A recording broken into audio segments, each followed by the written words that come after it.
Hello, everyone. Welcome to episode 3 of the Change Anchor series. Today, I am here with a very special guest. One may wonder why this guest is special. I will tell you.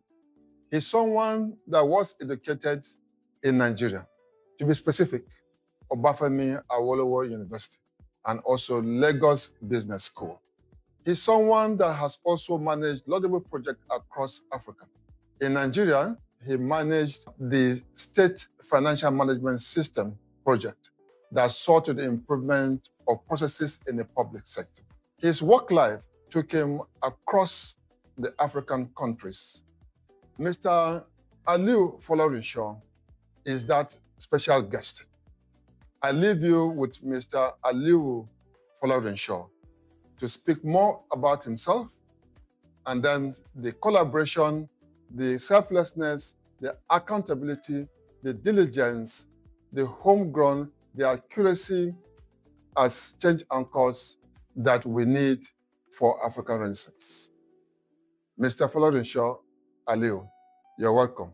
Thank you very much, Mr. Moderator. My name is Folorunsho Aliu. I'm in the information and communication technology space. I studied computer engineering from Obafemi Awolowo University. I started my career some decades back. I started with one of the earliest pioneer ICT companies in Nigeria. I went on to do great things. I built some of the earliest IT infrastructure in Nigeria. I went on to build some of the very first infrastructure for the telecommunication company that did the design for, citywide and statewide design for telecommunication infrastructure. Went on to build one of the earliest mobile money operating organization. Went on to build the very first switch in Nigeria and ended up building the taxpayer identification number project for the 36th state of the nation, including the FCT. I retired about 2 years ago, but currently I'm in the service of Nigeria, as you were. I'm involved with one of the largest organizations in Africa right now, acting as the Group Chief Information Officer. Thank you. Let's go straight into the interesting thing of the day. That is talking about African Renaissance. What is your take on that, African Renaissance? Thank you very much. In the word of this great man who says, may we live in interesting times. The truth is, Africa is living in interesting times. The world order is changing, and Africa is actually poised to, I would say, re-emerge. Because at some point, like we all know, history has borne witness that Africa is the cradle of civilization. Things went awry at some point. As what happened with time, things happened and Africa took the back seat, as it were. We've had our own issues as a people, but right now things are changing. The elements, as it were, in different areas appear to be aligning. And as it stands right now, Africa is actually ready to re-emerge, to lead the world in different areas. Truthfully, I would say the world is actually paying attention to Africa. My only concern is, as Africans, are we paying the right attention to ourselves?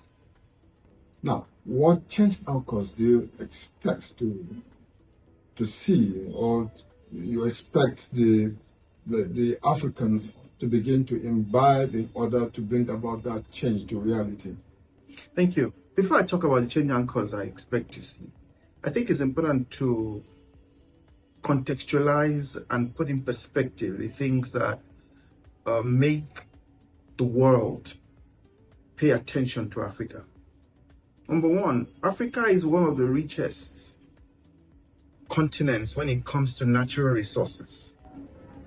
But the truth is, over time, Africa has refused to leave the extractive state. Number two, Africa has population, and not just population, young, vibrant population. There is strength, there is power, and there is greatness in a vibrant, youthful, and thinking population. The world sees that Africa has a lot of vibrant, thinking, and youthful population. Number three, in terms of growth, economic growth, and where you can have visible growth, Africa is still the place. And then lastly, because there's still a lot more, but lastly, you find out Africa right now has a lot of gap to be filled in terms of infrastructure, in terms of growth areas. And the truth is, anywhere in the world where there is room for growth, that is where there is greatness. If you've had it all done, life becomes very boring. And Africa is where it's happening. So before we talk about what are these anchors, let's first of all know why the world is looking at us, so that when we are talking about the anchors, we anchor them on what will make a difference in our renaissance.